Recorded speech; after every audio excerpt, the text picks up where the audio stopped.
عبداللہ بن مسعود رضی اللہ تعالیٰ عنہ نے فرمایا، بخاری میں حدیث ہے کہ رسول اللہ صلی اللہ علیہ وسلم نے فرمایا، گناہ کا احساس ہی ختم ہو جاتا ہے۔ مومن اپنے گناہوں کو اس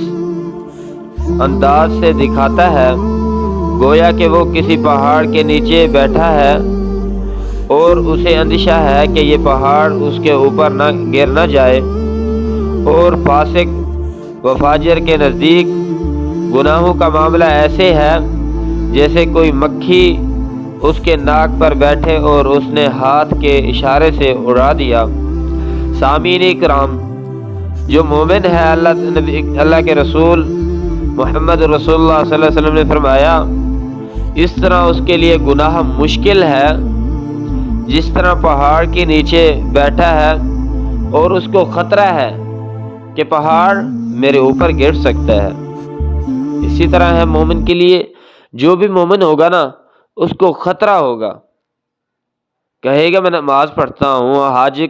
زکوٰۃ، عمرے، نیکیاں کرتا ہوں، مومن ہوں،